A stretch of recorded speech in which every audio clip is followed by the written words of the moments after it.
नमस्कार दोस्तों, कैसे हैं आप लोग। 4 दिसंबर 2022 के डेली न्यूज़ एनालिसिस और साइंस एंड टेक एनालिसिस में आपका स्वागत है। आज चूंकि एडिटोरियल नहीं है दोस्तों, संडे है, एडिटोरियल द हिंदू का छपता नहीं है, बट साइंस एंड टेक की बहुत सी न्यूज़, जिसमें इन्वायरमेंटल न्यूज़ थोड़ी डोमिनेंट है, उसको हम यहाँ पे डिस्कस करेंगे। एक न्यूज़ इंपॉर्टेंट ये है कि पीएम मोदी जी इनॉग्रेट कर रहे हैं phase 1 of Mumbai Nagpur Samriddhi expressway, तो ये न्यूज़ आपको बताऊंगा। उसके साथ साथ इलेक्टोरल बॉन्ड की सेल को एक हफ्ते के लिए और बढ़ा दिया गया है, फ्रॉम 5 दिसंबर टू 12 दिसंबर, इसको देखेंगे। दंडकारण्य रीजन में वो कौन कौन से 55 नेचुरल फूड सोर्सेज है ट्राइबल्स जिनको आज भी ट्राइबल्स खाते हैं। बहुत सारे ट्राइबल्स ने तो मॉडर्न फूड हैबिट्स को अपना लिया है, लेकिन पुराने फूड हैबिट्स क्या थे ट्राइबल्स के, इनको प्रिजर्व करना क्यों ज़रूरी है, कैसे ये इंपॉर्टेंट है, इसके बारे में बात करेंगे। तमिल एमपी श्रीलंका में ये धमकी दे रहे हैं कि चाइना गो होम कैंपेन, जैसे गोटा गो गोया, मतलब ये जो गोटाबाया राजपक्षा है, इनको हटाने के लिए जो कैंपेन शुरू हुआ था, कुछ इस प्रकार का नारा, मतलब चाइना गो होम, जैसे गोटा गो होम था ना, वैसे चाइना गो होम वाला कैंपेन शुरू किया जाएगा। चाइना पलट के जवाब दे रहा है, इसको देखेंगे। आप जब ब्लड डोनेट करते हो तो आपके डोनेट करने के 42 दिन के अंदर अंदर ब्लड किसी और को चढ़ जाना चाहिए। वो ब्लड धीरे धीरे डिग्रेड करता रहता है। वो कैसे डिग्रेड करता रहता है, और जो ब्लड आप डोनेट करते हो उसको 42 दिन तक कैसे फ्रेश रखा जाए, इस रिस्पेक्ट में एक आर्टिकल, इसको देखेंगे। फिर राइनोसेरोरस और एलिफेंट कंजर्वेशन को लेके साइंस एंड टेक में एक आर्टिकल, इसको देखेंगे। ग्रेट इंडियन बस्टर्ड को लेके एक आर्टिकल है, इसको देखेंगे। ओके, आज इंडियन नेवी डे है दोस्तों। 1971 में, आज से आप कह सकते हो लगभग 51 साल पहले, जो जंग चली थी पाकिस्तान की, उसमें इंडियन नेवी ने ऑपरेशन ट्राइडेंट के समय पे 4 पाकिस्तानी वेसल्स को डुबो दिया था, और 4 दिसंबर ये दिन चुना गया था, इसलिए आज की डेट में इसको इंडियन नेवी डे मनाया जाता है। ठीक है ना। तो ऑपरेशन ट्राइडेंट एग्जीक्यूट किया गया था 4 दिसंबर 1971 को, और 4 पाकिस्तानी नेवी वेसल्स को डुबो दिया गया था। ऑब्वियस सी बात है, उसमें बहुत सारे पाकिस्तानी सोल्जर्स की जान गई थी, वो अपने देश के लिए शहीद हुए थे। किसी को मार के खुशी नहीं होती है, but at the same point of time जब अपनी सोवरेनिटी पे बात होती है, तो जंग में तो इंसान मरता ही है। अपने देश के लिए वो शहीद होता है, दूसरे देश के लिए मार दिया जाता है। तो इसीलिए आज हम इंडियन नेवी डे सेलिब्रेट कर रहे हैं, for recognising the efforts of Indian Navy. चलिए, word of the day, ring a bell. Ring a bell मतलब साउंड्स फैमिलियर। जैसे फॉर एग्जाम्पल, आपने किसी का नाम सुना, आपको लगा कि यार आपके दिमाग में घंटी सी बजी, मतलब कहीं ना कहीं आपने नाम पहले सुना है। जैसे कि फॉर एग्जाम्पल सेंटेंस में uses, why does this name ring a bell in my head, was this girl in my school, मतलब आपने किसी का नाम सुना, आपको कुछ याद सा आया। मतलब रिंग अ बेल मतलब कुछ याद सा आया, कुछ फेमिलियर सा लगा। ठीक है भाई, आगे बढ़ने से पहले वीडियो पे लाइक का बटन, दोस्तों चैनल को अब तक शेयर और सब्सक्राइब नहीं किया, कर लीजिए। इंस्टाग्राम पे फॉलो कर लीजिए, आपसे जुड़ता हूँ। टेलीग्राम ग्रुप ज्वाइन करिए, वहाँ पे लेक्चर की पीडीएफ और नोटिफिकेशन दोनों मिल जाएगी। ज़्यादा से ज़्यादा लोगों के साथ लेक्चर को शेयर करें, इस लेक्चर के एंगेजमेंट को यूट्यूब के एल्गोरिदम में बढ़ाने के लिए। GS paper 2, transparency and accountability, government policies and intervention elections. एक हफ्ते के लिए इलेक्टोरल बॉन्ड की सेल को बढ़ा दिया गया है। 5 दिसंबर से लेकर 12 दिसंबर तक इलेक्टोरल बॉन्ड्स और बेचे जाएंगे। तो अगर आप किसी पॉलिटिकल पार्टी के लिए डोनेशन करना चाहते हो, तो हमारे देश की 29 जो ब्रांचेज हैं स्टेट बैंक ऑफ इंडिया की, वहाँ पे जाइए, वहाँ पे पैसा दीजिए, आपको एक इलेक्टोरल बॉन्ड दे दिया जाएगा। वो इलेक्टोरल बॉन्ड पॉलिटिकल पार्टी को आप हैंड ओवर कर दो, पॉलिटिकल पार्टी एसबीआई में उसको जमा करेगी, और एसबीआई पैसा पॉलिटिकल पार्टी के अकाउंट में जमा कर देगा। तो आप कह सकते हो कि फाइनेंस मिनिस्ट्री ने सैटरडे को, कल 24th tranche of electoral bond sales को अनाउंस किया। ओके, वैसे देखा जाए तो अक्टूबर में 10 दिन के लिए ये इलेक्टोरल बॉन्ड की सेल खोली गई थी, उसके बाद उसको 14 दिन के लिए बढ़ाया गया नवंबर में, और अब उसको दिसंबर में एक हफ्ते के लिए और बढ़ा दिया गया। ठीक है, तो ये चीज़ है, क्या है ना, कि इस साल में बहुत सारे राज्यों में, यूनियन टेरिटरीज में इलेक्शन है। तो अक्टूबर में 10 दिन की सेल, नवंबर में 14 दिन की सेल, और अब दिसंबर में एक और हफ्ते की सेल। ठीक है, गुजरात, हिमाचल प्रदेश के इलेक्शन अभी रिसेंटली हुए हैं।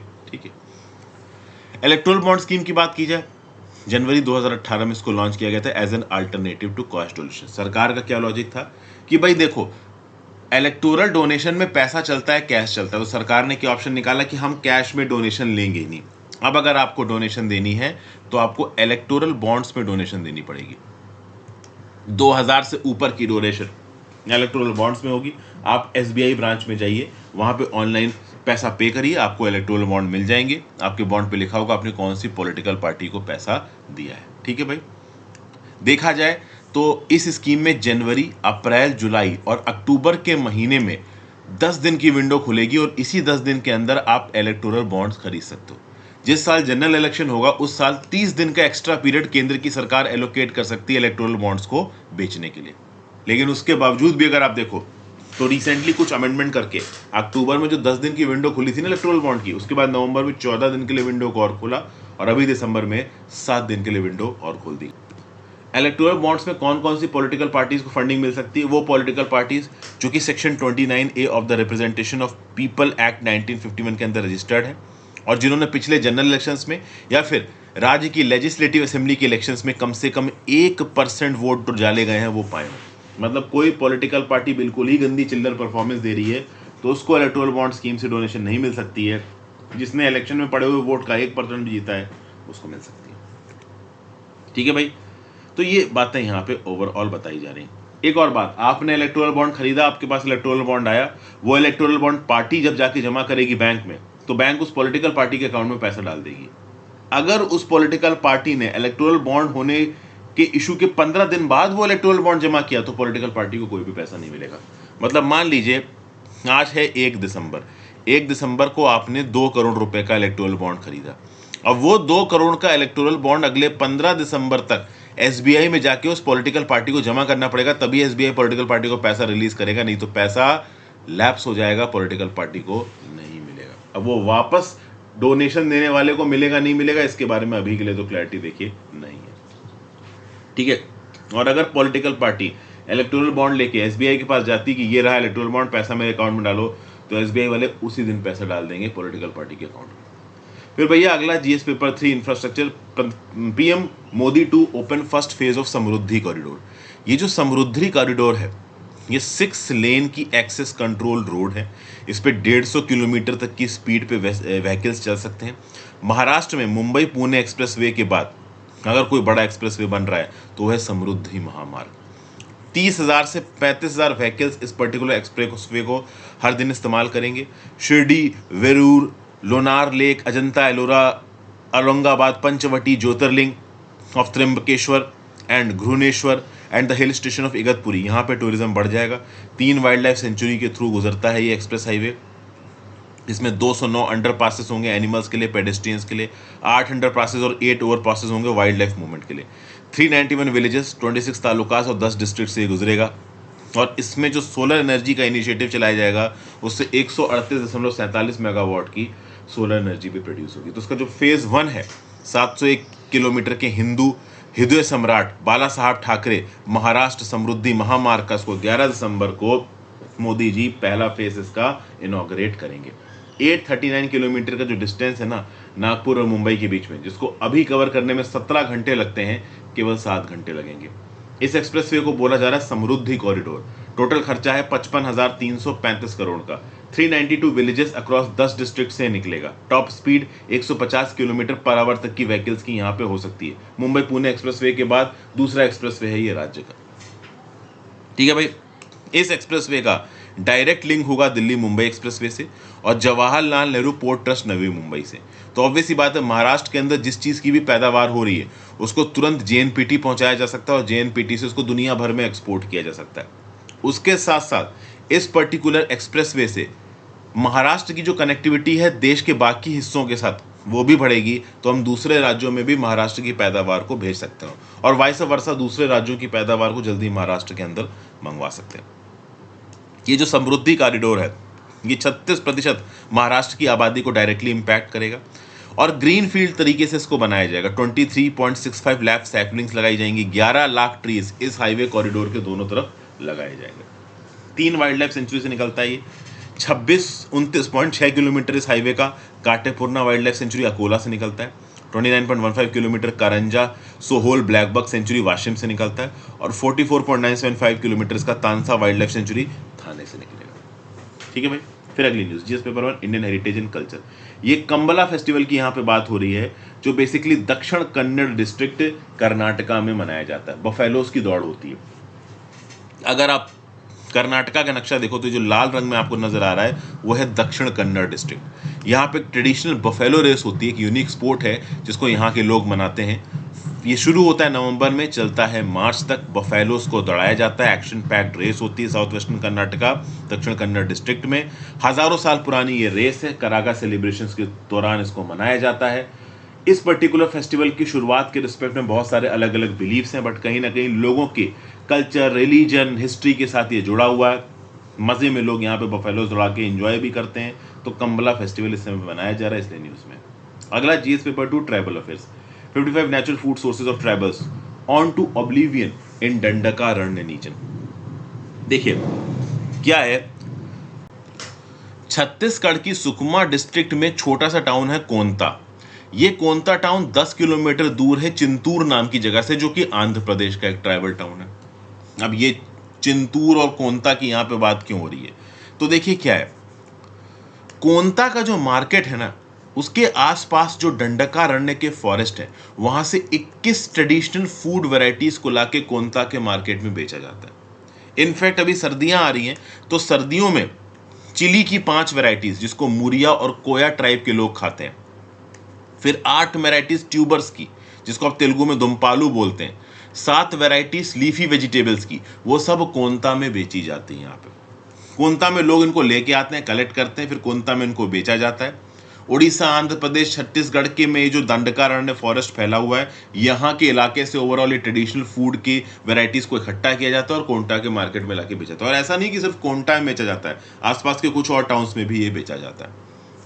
नवंबर 2022 तक बात की जाए तो 30% of the tribal population living in the interior pockets within the 50 kilometre radius of Chintur in Alluri Sitaramu district are still preferring 55 food sources, according to study by Chintur based NGO Jan Vikas society. देखिए बात यहाँ पे क्या है, ये Chintur based NGO Jan Vikas society क्या कर रही है, दंडकारण्य फॉरेस्ट के आसपास के इलाकों में ट्राइबल्स सदियों से, हजारों सालों से कुछ प्रकार का खाना खा रहे हैं। लेकिन क्या है कि आज की डेट में मॉडर्निटी में उनकी फूड हैबिट्स बदल गई हैं। लेकिन अभी भी 30% ट्राइबल लोग ये 55 प्रकार के फूड सोर्सेज का खाना खाते हैं, जो कि नॉर्मल कोर्सेज में, मॉडर्न शहर में लोग इनको नहीं खाते। तो अभी भी दंडकारण्य फॉरेस्ट बॉक्स के इंटीरियर में जो लोग रहते हैं ना, वो 55 प्रकार के ट्रेडिशनल फूड सोर्सेज को कंज्यूम कर रहे हैं, प्रिजर्व कर रहे हैं और सेल कर रहे हैं। जरूरी यह है कि इससे पहले कि 55 प्रकार के ट्रेडिशनल फूड सोर्सेस ऑब्लिवियन में चले जाएं, सब लोग मॉडर्निटी के हिसाब से खाना पीना खाने लगे, जरूरी है कि इन 55 प्रकार के फूड आइटम्स को प्रिजर्व किया जाए। हो सकता है कि इन 55 प्रकार के फूड आइटम्स में सच में बहुत ज्यादा न्यूट्रिशन हो, तो इस प्रकार के फूड आइटम्स के न्यूट्रिशन का फायदा शहर के लोगों को भी मिलने चाहिए, ये प्रोडक्ट शहर तक भी पहुंचने चाहिए। जैसे मुरिया ट्राइब की बात करो तो मुरिया ट्राइब छत्तीसगढ़ और आंध्र प्रदेश में रहती है। ये 7 प्रकार की मशरूम खाती है। इनका यह मानना है कि जो मशरूम इनके यहाँ पे नेचुरली उगता है, बैम्बू प्लांटेशंस को ड्राई करके उसके आसपास देखिए उगाया जाता है। अगर आप वो मशरूम खाते हो तो मुरियास का ये मानना है कि उसमें बहुत ज़्यादा न्यूट्रिशियस वैल्यू होती है। नॉर्मल का मशरूम हम न्यूट्रिशियस मानते ही हैं, बट बैम्बू प्लांटेशंस को ड्राई करके जो न्यूट्रिशन, जो मशरूम ये उगाते हैं मुरिया वालों का मानना है कि वो बहुत ही ज़्यादा न्यूट्रिशियस है। फिर मुरिया और गुटी कोया जो चिंतूर एजेंसी में सेटल्ड है, 5 प्रकार की चिली खाते हैं, बॉम्बे मिर्ची, बोराई मिर्ची, चिन्ना मिर्ची, पेदाकूर मिरियास, ब्लैक मिर्ची। फिर कोया ट्राइब लीफी वेजिटेबल्स खाती है, जिनको लोकली तिकाल कुसेर, पोदुम कुसेर, इथोडी कुसेर, कोदिल कुसेर कहा जाता है। ओके, तो इस प्रकार के लीफी वेजिटेबल्स, ट्यूबर्स, ओवरऑल मिर्चीज को लोकली लोग खाते हैं। ये 55 प्रकार की ऐसी फूड वेराइटीज हैं जिसको अभी भी 30% ट्राइबल लोग, इस दंडकारण्य के इंटीरियर में रहने वाले ट्राइबल लोग इनको खाते हैं। अब क्या धीरे धीरे करके बहुत सारे ट्राइबल्स अपने खाने के तरीके को छोड़ के नॉन ट्राइबल फूड चार्ट्स को अपना रहे हैं। तो हो सकता है कि आगे आने वाले कुछ सालों में जो 55 प्रकार की ट्रेडिशनल फूड वेराइटीज हो, उनका सेवन उतने बड़े स्केल पे ना किया जाए। तो ओवरऑल सरकार की और लोगों की जिम्मेदारी बनती है कि ये जो फूड, ट्रेडिशनल फूड सोर्सेज हैं, इनकी न्यूट्रिशन को हम लोग समझें, इनके न्यूट्रिशियस पोटेंशियल को हम समझें और हम इनको सेफगार्ड करें। ठीक है, तो इनको सेफगार्ड करने के लिए मुरियाज, कोयाज, जो कोद्स के ट्राइबल लोग हैं, इनके साथ इंगेज करना, इनके फूड डाइवर्सिटी और प्रेफरेंसेस को डॉक्यूमेंट करना, ठीक है ना, उनके ऊपर साइंटिफिक एनालिसिस करना कि हाँ भाई वो कितने न्यूट्रिशियस है, और उसके बाद ओवरऑल इन पर्टिकुलर प्लांट्स की खेती को और प्रमोट करके इनको शहरों तक पहुंचाना, ताकि जो ट्राइबल वे ऑफ ईटिंग है, अगर वो सच में न्यूट्रिशियस है, तो वो आम लोगों तक भी यहाँ पे पहुंच सके। तो study of natural food sources ये स्टिल इन प्रोग्रेस है ट्राइबल हार्टलैंड में। इनको आइडेंटिफाई किया जा रहा है, डॉक्यूमेंट किया जा रहा है, ट्राइबल लोग इनको खाते हैं, ये न्यूट्रिशन बाकी लोगों के पास भी पहुंच सके और बाकी बाहर की दुनिया का न्यूट्रिशन इन ट्राइबल लोगों के पास पहुंच सके, ये दोनों चीज़ें करने की यहाँ पे कोशिश की जा रही है। फिर अगला, Tamil MP wants of China go home campaign in Sri Lanka GS paper 2 international relations. तो देखिए, श्रीलंका के अपोजिशन के जो लेजिस्लेटर हैं शानाकियान रासामानिकम, इन्होंने बोला है, धमकी दी है कि मैं China go home campaign launch करूंगा। जिस प्रकार से गोटा गो कैंपेन, गोटाबाया राजपक्षा को जो हटाने का कैंपेन चलाया गया था, कुछ इस प्रकार से चाइना को हटाने का कैंपेन भी हम यहां पे चलाएंगे। 32 साल के एमपी है, इन्होंने देखो बोला क्या है, इनके स्टेटमेंट सुनिए। I was exercising the sovereignty of the people of this country within this house. I am speaking on behalf of the people of Sri Lanka. I am not speaking on the behalf of any other embassy or country, but the Chinese embassy repeatedly attacking me on Twitter is a serious concern about this country's sovereignty. मतलब मैं parliament के अंदर अगर कुछ बोलता हूं तो श्रीलंका के लोगों की भलाई के लिए बोलता हूं। अगर इस बोलने में भी बाहर के चाइना की सरकार इंटरफेयर करेगी तो ये देश की सोवरेनिटी के अगेंस्ट। अब हुआ क्या है यहां पे समझिए, चाइना के अंदर श्रीलंका के अंदर चाइना की तरफ से डेब्ट रीस्ट्रक्चरिंग की उम्मीद रखी जा रही है। अभी आप देखो तो तमिल नेशनल अलायंस के बतिका लोवा डिस्ट्रिक्ट पार्लियामेंटेरियन ने अपने पार्लियामेंट्री एड्रेस में बोला कि श्रीलंका को चाइना से बहुत मदद की जरूरत है डेब्ट रीस्ट्रक्चरिंग में। श्रीलंका ऑलरेडी चाइना से $7 बिलियन से ज्यादा का लोन ले चुका है और श्रीलंका इंतजार कर रहा है कि ये डेब्ट रीस्ट्रक्चरिंग में चाइना उनकी मदद करेगा। अब किस प्रकार की डेब्ट रीस्ट्रक्चरिंग श्रीलंका एक्सपेक्ट कर रहा है चाइना से? चाइना $20 ट्रिलियन की इकोनॉमी है, तो श्रीलंका के अंदर बहुत सारे लोग चाहते हैं कि यार ये $20 ट्रिलियन की इकोनॉमी, $7.4 बिलियन का लोन तो श्रीलंका का माफी कर सकती है। चाइना ये करने को तैयार नहीं। चाइना एक अपॉर्चुनिस्टिक कंट्री है। हम्बनटोटा पोर्ट कब्जा लिया, $1 बिलियन वापस नहीं कर पाया श्रीलंका, तो $7.5 बिलियन कहाँ माफ करने वाला है चाइना? तो इस कंटेक्स्ट में देखिए ये पार्लियामेंटेरियन साहब क्या बोल रहे हैं, कौन? शनाकियन साहब। इनका ये बोलना है कि if China was a true friend it would agree to either write off this डेब्ट और एटलीस्ट हेल्प रीस्ट्रक्चर इट। अगर सच में चाइना श्रीलंका का दोस्त है तो इस 7.4 बिलियन को लोन या तो चाइना माफ कर सकता है या इसको रीस्ट्रक्चर कर सकता है। और अगर चाइनीज गवर्नमेंट और एम्बेसी लंकन लोगों के बारे में नहीं सोचती तो मैं ये कैंपेन चलाऊंगा कि चाइना तुम श्रीलंका से बाहर निकलो। अब ये ओपनली यहाँ पे जब शनाकियान ने बोल दिया तो चाइना वाले चुप रहने वाले नहीं है। चाइनीज एम्बेसी ने यहाँ पे ट्वीट से रिस्पॉन्ड किया, sorry mister MP, your understanding is incorrect and incomplete. मतलब चाइनीज एम्बेसी वाले बोल रहे हैं कि तुम जो बोल रहे हो वो गलत है, हम तुम्हारा लोन कैसे माफ कर दें, इनडायरेक्टली बोल रहे हैं ये। तो बेसिकली श्रीलंका के अंदर ये कॉल्स बहुत ज्यादा हैं कि चाइना ने इनको जो भी उधार दिया है वो उधार वो माफ कर दें, बट चाइना एक्चुअली में उधार माफ कर नहीं रहा है। चाइना इनको लगातार याद दिलाता है कि चाइना ने इनकी क्या मदद की है। जैसे कि फॉर एग्जांपल जब कोविड-19 शुरू हुआ था तो लाइवलीहुड रिलीफ और कोविड-19 की वैक्सीन बड़े स्केल पे चाइना ने पहुंचाई थी। ओके, अगर आप देखो तो 80% वैक्सीन जो कि श्रीलंकन्स को लगाई गई हैं चाइना से आई हैं। क्रिटिकल मेडिकल सप्लाईज भी चाइना की तरफ से आई हैं। एक $74 मिलियन का ग्रांट दिया है चाइना ने पैंडेमिक के समय पे ओवरऑल, और इस समय की जो क्राइसिस हुई है पैंडेमिक के समय पे तो दिया ही था पैसा, अभी जो इकोनॉमिक क्राइसिस हुई इसमें भी $74 मिलियन की ग्रांट किसने दी? चाइना ने दी है श्रीलंका को। अगर इंडिया की बात की जाए तो इंडिया अकेले इस साल $4 बिलियन की मदद कर चुका है किसको? श्रीलंका को। अब इन सब बातचीत के बीच में कुछ अलग पॉइंट्स भी निकल के आ रहे हैं। श्रीलंका के रिस्पेक्ट में बात की जाए तो श्रीलंका कहीं ना कहीं अपने रिलेशंस को बैलेंस करता है इंडिया और चाइना के बीच में। मालदीव्स की अभी जो प्रेजेंट सरकार है वो बहुत हद तक pro India, India first foreign policy को अपनाती है, लेकिन श्रीलंका बैलेंस कर रहा है चाइना इंडिया के बीच का रिलेशन। तो अगर श्रीलंका चाइना इंडिया के बीच का रिलेशन बैलेंस कर रहा है तो चाइना को भी यहाँ पे समझ में आना चाहिए कि वो श्रीलंका की मदद करें, उसको डेब्ट ट्रैप में ना फंसाएं। चाइना के नेशनल्स क्या बोलते हैं, चाइना के एक्सपर्ट क्या बोलते हैं कि भैया हम तुमको डेब्ट ट्रैप में नहीं फंसा रहे हैं, तुम खुद डेब्ट ट्रैप में फंसे हुए हो। कैसे? तो चाइना ने ऐसा बोला है कि श्रीलंका का जो मेन लोन का उधार का सोर्स है वो है IASB, इंटरनेशनल सोवरेन बॉन्ड्स। मतलब श्रीलंका की सरकार ने अपनी सोवरेन कैपेसिटी में इंटरनेशनल मनी मार्केट से पैसा उठा रखा है, और चूंकि इन्होंने इंटरनेशनल मनी मार्केट से पैसा उठा रखा है तो उनकी सरकार इनकी गारंटर है, तो पैसा तो वापस करना ही पड़ेगा। ओके, अगर आप देखो तो ओवरऑल जितना उधार है किसका? चाइना का श्रीलंका के ऊपर, श्रीलंका के टोटल उधार का वो 10 से 15% रिपोर्ट किया जाता था श्रीलंका के द्वारा भी, चाइना के द्वारा भी। लेकिन हाँ, 2021 के एंड में ऐसा पता चला कि 19.6%, मतलब जितना भी पब्लिक एक्सटर्नल डेब्ट है श्रीलंका का, 19.6% कहाँ से आया है? चाइना से आया। चाइना क्या बोलता है कि नहीं भाई, तुम्हारा जो मेन लोन है वो इंटरनेशनल सोवरेन बॉन्ड्स है, तुमने इंटरनेशनल मार्केट से अपनी सरकार के थ्रू गारंटी देके पैसा उठाया, तो उसमें अब चाइना क्या कर सकता है?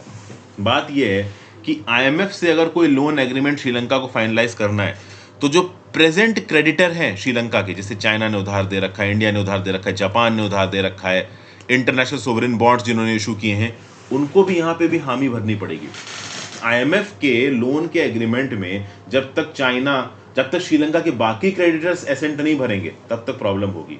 और कहीं ना कहीं चाइना, जिसने बड़े तादाद में श्रीलंका को लोन दे रखा है, उसका एश्योरेंस यहाँ पे आईएमएफ को मिलना जरूरी है, जो कि मिल नहीं पा रहा। उस चक्कर में ही कहीं ना कहीं श्रीलंका के जो पॉलिटिशियंस है वो चाइना से बहुत ज्यादा फ्रस्ट्रेट है। चाइना अपने लोन में बहुत ज्यादा कंसेशंस दे नहीं रहा है। लेट्स सी आगे क्या निकल के आता है। कोई ना कोई श्रीलंका की पॉलिटी में खड़ा होकर चाइना के अगेंस्ट स्टेटमेंट देता है, और चाइना शांत बैठने वाला है नहीं, वो भी पलट के स्टेटमेंट देता है। चलिए भाई, आ जाते हैं बायोलॉजी से रिलेटेड न्यूज़ में, साइंस से रिलेटेड न्यूज़ में। Journal of American college of cardiology में एक रीसेंट स्टडी पब्लिश हुई है, और उसमें यह बोला गया है कि एक इंडिविजुअल जितनी ज़्यादा इंटेंसिटी से अपने खाने में नमक को मिलाता है, उतने ही ज़्यादा चांसेस है कि उसको हार्ट अटैक, हार्ट फेलियर या स्ट्रोक आ सकता है।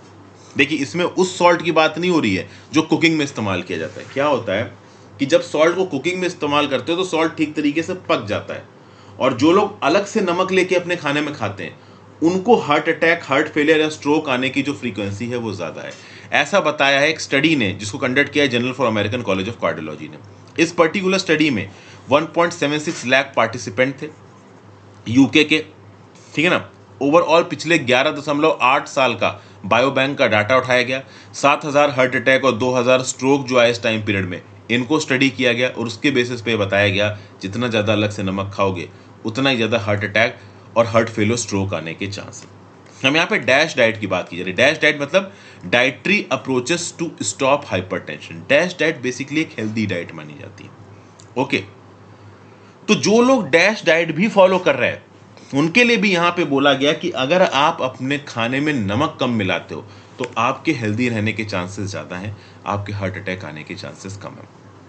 ठीक है भाई, डैश डाइट वो डाइट है जो कि कार्डियोवैस्कुलर इवेंट्स को अवॉइड करने के लिए बेस्ट रिकमेंडेड डाइट है। इस डाइट में fruits, vegetables, lean meat, poultry, nuts, whole grains, saturated foods, cholesterol, sugar कम खाना।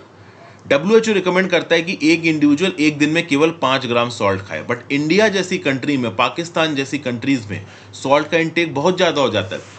कि नॉर्मल कर केस में लंच में, डिनर में हमारे यहाँ पे अचार खाया जाता है, और अचार में तो कितना नमक पड़ा है ये मुझे आपको बताने की जरूरत नहीं है। प्रिजर्व्ड और पैकेज फूड्स में भी बहुत बड़ी क्वांटिटी में नमक पाया जाता है।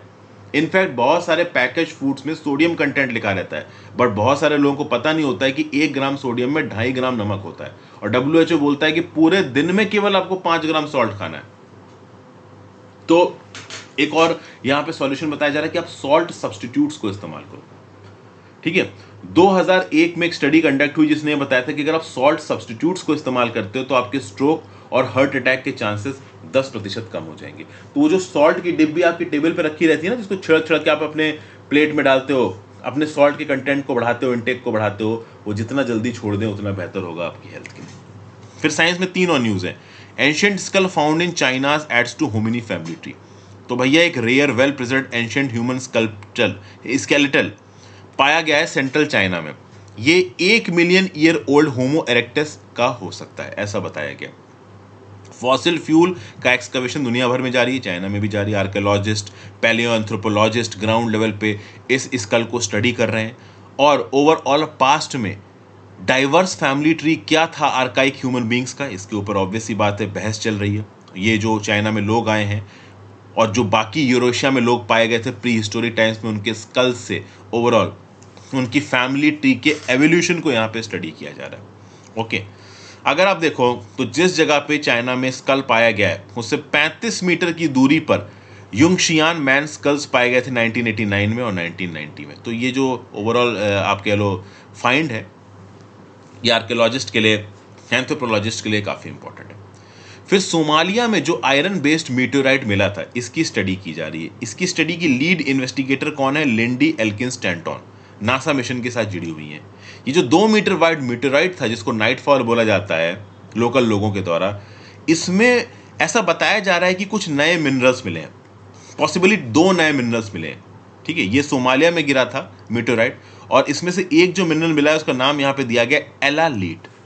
ओके, तो एल एली टाउन के पास ये जो मीटरॉइड गिरा था, इसमें 2 नए मिनरल्स को पाए जाने की यहाँ पे पॉसिबिलिटी है। एक मिनरल का तो नाम भी यहाँ पे दे दिया गया है एलालीट। लीड इन्वेस्टिगेटर कौन है? Lindy Elkins Stanton. तो ठीक है भाई, छोटी सी न्यूज़ है, पूछी जाएगी नहीं पूछी जाएगी पता नहीं, बट ठीक है, हमने एक बार पढ़ ली, कहीं आ जाता है तो जवाब दे देंगे। फिर अगला, artificial mega constellations too soon face regulations in US. Satellite mega constellations, आपको पता होना चाहिए स्पेस एक्स, जो कि ये एलॉन मस्क की कंपनी है, इसने पूरा का पूरा स्टारलिंक इंटरनेट नेटवर्क बना रखा है। हजारों की तादाद में सैटेलाइट भेज रखे हैं स्पेस में, और उससे यूएस और पूरी दुनिया को इंटरनेट कनेक्शन प्रोवाइड किया जाता है। अब अगर आप देखो तो 1986 का एक डिसीजन है यूएस के अंदर, जिसमें कम्युनिकेशन सैटेलाइट्स को यूएस की नेशनल इन्वायरमेंटल पॉलिसी एक्ट से बाहर रखा गया। तो अब यूएस के अंदर ये डिमांड आ रही है कि नहीं भाई, ये जो आर्टिफिशियल मेगा कॉन्स्टलेशंस हैं, ये जो स्पेस एक्स का स्टारलिंक इंटरनेट नेटवर्क के लिए जो हजारों की तादाद में सैटेलाइट स्पेस में लगा के रखी गई हैं, इनके ऊपर नेशनल इन्वायरमेंटल पॉलिसी एक्ट का एम्बिट आना चाहिए। क्योंकि कई बार क्या होता है कि ऐसे कॉन्स्टलेशंस के चलते जो रेडियो फ्रीक्वेंसीज है ना, वो डिसरप्ट हो जाती हैं, तो एस्ट्रोनॉमिकल ऑब्जर्वेशन में प्रॉब्लम आती है। तो हम इन्वायरमेंट के रिस्पेक्ट से जब स्टडी करते हैं तो इस प्रकार के मेगा कॉन्स्टलेशंस हमारी स्टडी को अफेक्ट करते हैं। इसीलिए 1986 के डिसीजन को रिव्यू करके सरकार का रेगुलेशन इस प्रकार के स्टारलिंक इंटरनेट नेटवर्क, जिसको आप मेगा कॉन्स्टलेशंस बोलते हैं, इसके ऊपर होना चाहिए। मतलब नेशनल इन्वायरमेंट पॉलिसी एक्ट के एम्बिट के बाहर नहीं होने चाहिए मेगा कॉन्स्टलेशंस, उसके अंदर होने चाहिए। ऐसी मांग की जा रही है। मेरी मांग फुलफिल होगी, यूएस पार्लियामेंट में मैटर पास होगा कांग्रेस में कि नहीं, वो बात की बात। फिर अगला भाई, ब्लड की शेल्फ लाइफ को बढ़ाना। कई बार क्वालिटी ऑफ स्टोर्ड ब्लड को इंप्रूव रखने के लिए लंबे समय तक बहुत सारे प्रोटोकॉल्स को फॉलो किया जाता है। ठीक है ना, जैसे फॉर एग्जांपल अगर आप देखो तो कई स्टडीज कंडक्ट कराई गई जिसमें बोला गया कि जो ब्लड, जैसे फॉर एग्जांपल आप एक हॉस्पिटल में गए, आपने ब्लड डोनेट किया, अब इमीडिएटली वो ब्लड किसी के अंदर ट्रांसफ्यूज नहीं किया जाएगा। पहले तो आपके ब्लड के ऊपर चेक्स होंगे, आपको कोई बीमारी वगैरह तो नहीं है। अगर आपका ब्लड पूरी तरीके से हेल्दी, तो उसको स्टोर कर लिया जाएगा और रिक्वायरमेंट के हिसाब से, डिमांड के हिसाब से उसको ग्राउंड लेवल पर यूज़ किया जाएगा। ठीक है, अब प्रॉब्लम यह है कि नेचुरली हमारे ब्लड के अंदर बहुत सारे एक्स्ट्रा सेल्यूलर कंपोनेंट्स पाए जाते हैं। अब आप बोलोगे ये एक्स्ट्रा सेल्यूलर कंपोनेंट्स क्या होते हैं? तो भाई, free iron, free haemoglobin, bioactive lipids such as poly unsaturated fatty acids, extra cellular DNA, nucleosomes, proteins, ये सबके ब्लड में पाए जाते हैं। अब प्रॉब्लम ये है कि ये जो पर्टिकुलर कंपोनेंट्स है ना, ये ब्लड की रेड ब्लड सेल्स के साथ इंगेज करते हैं, इंटरैक्ट करते हैं, उनको डैमेज करते हैं। तो इन कंपोनेंट्स को, इन डैम्प कंपोनेंट्स को ब्लड से इनएक्टिव करना बहुत ज़्यादा ज़रूरी है, क्योंकि अगर ये कंपोनेंट ब्लड में रहेंगे तो ब्लड की फ्रेशनेस चली जाएगी। नॉर्मल कर देखा जाए तो एक ब्लड को डोनेशन के बाद 42 दिन तक स्टोर करके रखा जा सकता है। 42 दिन के अंदर उसको किसी ना किसी के अंदर चढ़ाना ही है आपको। अब बात यह है कि जो फ्रेश ब्लड है, ये जो 21 दिन पुराना ब्लड है, इसकी फ्रेशनेस को आप 42 दिन पुराने ब्लड के साथ कंपेयर नहीं कर सकते। तो बहुत लंबे समय से इस बात के ऊपर थीसिस चल रही कि कैसे ब्लड को ओवरऑल फ्रेश रखा जाए, कैसे ब्लड की शेल्फ लाइफ को इंक्रीज किया जाए। और कन्वेंशनल अप्रोचेस के बाद बहुत सारी कन्वेंशनल अप्रोचेस डिप्लॉय की गई हैं स्कैवेंज करने के लिए, कैप्चर करने के लिए, रिमूव करने के लिए damage causing extra cellular components को। लेकिन वो कन्वेंशनल अप्रोचेस उतनी स्ट्रांग, उतनी इफेक्टिव नहीं रही हैं जितनी अब ये नई अप्रोच है जो कि ब्लड की शेल्फ लाइफ को 25% से बढ़ा दे। अभी ये नई अप्रोच क्या है? नई अप्रोच है custom designed nano fibrous sheets. ये जो custom design nano fibre sheets हैं, इनके अंदर ये पोटेंशियल बताया जा रहा है कि डैमेज कॉजिंग कंपोनेंट्स जैसे कि फ्री हीमोग्लोबिन, बायोएक्टिव लिपिड्स को ब्लड से हटा सकती हैं ताकि ब्लड जल्दी डिग्रेड ना करे। ठीक है ना, तो ये ब्लड की शेल्फ लाइफ को 25% से बढ़ा सकता है, ऐसा बताया जा रहा है। फिर साइंस में, are rhino and elephant conservation efforts are success. तो देखिए भाई, ग्रीन्स वर्ल्ड वाइड ने काजीरंगा नेशनल पार्क को ग्रेटेस्ट कंजर्वेशन सक्सेस स्टोरी का खिताब दिया था 2005 में। ऐसा क्यों? एक राइनो प्रोटेक्शन फोर्स को डिप्लॉय किया गया। कोई भी शिकार करता नजर आया राइनोसोरस का, उसको गोली मार दी जाएगी। 2012-13 से लेकर अब तक 55 लोगों को गोली मारी गई है काजीरंगा के 1300 स्क्वायर किलोमीटर टाइगर रिजर्व के अंदर। अगर आप देखो तो काजीरंगा में 1905 में वन हार्ड राइनो केवल 12 हुआ करते थे, 1 डोजन हुआ करते थे। और state of the rhino report 2022 के हिसाब से अब काजीरंगा में 2613 राइनोसेरोरस हैं। टोटल राइनोसेरोरस की जो 11 हैबिटेट्स इंडिया नेपाल में पाए जाते हैं उसमें 4014 आप कह लो राइनोसेरोरस पाए जाते हैं। तो आप कह सकते हो कि राइनोसेरोरस की आबादी को 1905 के कंपैरिजन में हमने ठीक ठाक मेंटेन कर लिया। और कहीं ना कहीं जो कंजर्वेशन एफर्ट्स हमने राइनोसेरोरस को बचाने के लिए लगाए ना, उसके चलते बाकी स्पेशीज को भी फायदा हुआ। फॉर एग्जाम्पल अगर आप देखो तो काजीरंगा के अंदर टाइगर की डेंसिटी सबसे ज्यादा दुनिया में, पर स्क्वायर किलोमीटर काजीरंगा में 32.64 टाइगर्स पाए जाते हैं। तो नो डाउट राइनोसेरोरस के लिए जो हमने कंजर्वेशन मेजर्स डिप्लॉय किए उससे टाइगर्स और बाकी स्पेशीज को भी फायदा हुआ। अब बात करते हैं एलिफेंट्स की। इंडिया 60% एशियन एलिफेंट्स को होल्ड करता है। 2017 में जब एलिफेंट्स की काउंटिंग हुई थी इंडिया के अंदर तो पता चला 29,964 एलिफेंट्स हैं इंडिया के अंदर। एलिफेंट को इंडेंजर्ड कैटेगरी में रखा गया है IUCN red list of threatened species में और scheduled 1 of wild life protection act में। आप देखो तो जो एलिफेंट है ये एक ऐसा लैंड ड्वेलिंग मैमल है which is under continuous threat of poaching and conflict. इसकी आइवोरी के लिए इसकी बहुत हद तक कोचिंग की जाती है, जो दांत होते हैं ना, टस्क होता है एलिफेंट का, उसको निकालने के लिए। और बहुत हद तक पोचिंग को फिर भी कंट्रोल किया गया। ह्यूमन एलिमेंट कॉन्फ्लिक्ट भी बहुत हद तक एलिफेंट्स की मौत के लिए रिस्पॉन्सिबल है। 500 ह्यूमंस और 1100 एलिफेंट्स मर चुके हैं इस ह्यूमन एलिफेंट कॉन्फ्लिक्ट के चलते। अगर आप देखो तो हमारे देश के अंदर एलिफेंट्स की आबादी अनइवन तरीके से डिस्ट्रीब्यूटेड है। कर्नाटका, केरला, आंध्र प्रदेश, तमिलनाडु, इन 4 स्टेटों में हमारे देश की 44% एलिफेंट आबादी है। तो केरला, कर्नाटका, आंध्र प्रदेश, तमिलनाडु, यहां पे ह्यूमन एनिमल कॉन्फ्लिक्ट बहुत है। 44% इंडिया की एलिफेंट आबादी इन 4 स्टेट्स में। फिर कई बार एलिफेंट हैबिटाट्स बहुत सारी और वजहों से अफेक्ट हो जाते हैं।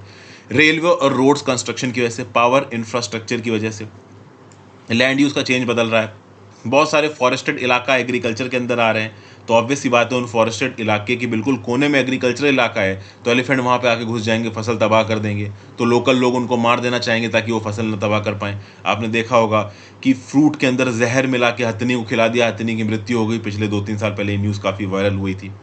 इसलिए मिनिस्ट्री ऑफ एनवायरमेंट, फॉरेस्ट और क्लाइमेट चेंज ने प्रोजेक्ट एलिफेंट चलाया था 1992 में, ताकि नेचुरल हैबिटेट्स में long term survival of elephants को इंश्योर किया जा सके। अगर आप देखो तो इंडिया के अंदर total number of elephant reserves हैं 32।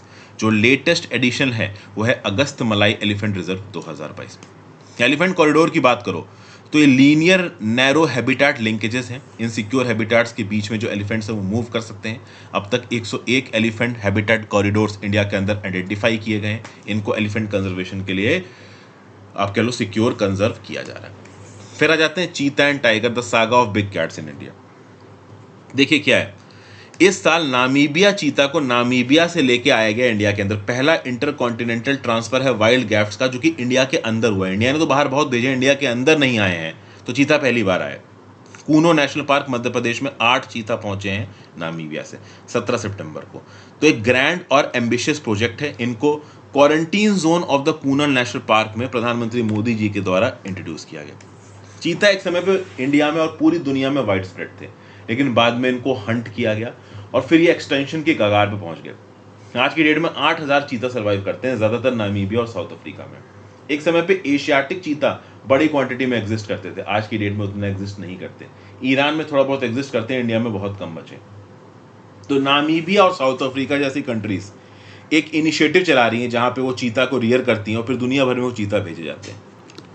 अब कूनो नेशनल पार्क में इंट्रोड्यूस तो किया गया इन चीता को, लेकिन एनवायरमेंटल एक्सपर्ट्स का ये बोलना है कि कूनो नेशनल पार्क में इन चीता के लिए जगह ही नहीं है। वहां पे ऑलरेडी टाइगर्स और लॉयंस है, अब चीता भी पहुंच गए हैं, प्रेडेटर बेस लिमिटेड है, तो ये चीता कंपीट करेंगे टाइगर्स लॉयंस के साथ, तो जरूरी नहीं है कि इसका आउटकम पॉजिटिव निकल के आए। अब टाइगर पॉपुलेशन को उसके साथ देख लेते हैं। हर 4 सालों में इंडिया एक टाइगर पॉपुलेशन का सेंसस कंडक्ट करता है। देखा जाए तो ऐसा बताया जा रहा है इंडिया के अंदर एस्टिमेटेड 2967 टाइगर्स है। टाइगर्स की रेट इंडिया के अंदर प्रति साल 6% की स्पीड से बढ़ रहा है। ओवरऑल 89,000 स्क्वायर किलोमीटर्स के इलाके में इंडिया में टाइगर घूमते हुए पाए जाते हैं। कैमरा ट्रैप्स, मैथमेटिकल एनालिसिस, इन सब तरीके से टाइगर की पॉपुलेशन को इंडिया में एस्टिमेट किया जाता है। 2006 में इंडिया में 1411 टाइगर्स थे, 2010 में 1706 टाइगर्स, 2014 में 2226 टाइगर्स और लेटेस्ट सेंसस बताता है 2967 टाइगर्स। टाइगर को प्रोटेक्ट करने के लिए प्रोजेक्ट टाइगर ने एक मेजर रोल प्ले किया। प्रोजेक्ट टाइगर को 1973 से चलाया गया। डेडिकेटेड टाइगर रिजर्व इस प्रोजेक्ट टाइगर के अंदर इंडिया के अंदर बनाए गए, जहाँ पे एंटी पोचिंग मेजर्स को इंप्लीमेंट किया गया। इंडिया के अंदर 53 टाइगर रिजर्व्स हैं, और देखा जाए तो टाइगर की आबादी इंडिया के अंदर ठीक ठाक तरीके से स्टेबलाइज हो रही है। फिर आ जाते हैं लास्ट ग्रेट इंडियन बस्टर्ड पे। 30 नवंबर को अभी रिसेंटली सुप्रीम कोर्ट ने सरकार से पूछा कि जिस प्रकार से आपने टाइगर को प्रोटेक्ट करने के लिए प्रोजेक्ट टाइगर चला रखा है, उसी प्रकार से ग्रेट इंडियन बस्टर्ड नाम की इस बर्ड को प्रोटेक्ट करने के लिए क्या कोई आप डेडिकेटेड प्रोग्राम नहीं चला सकते?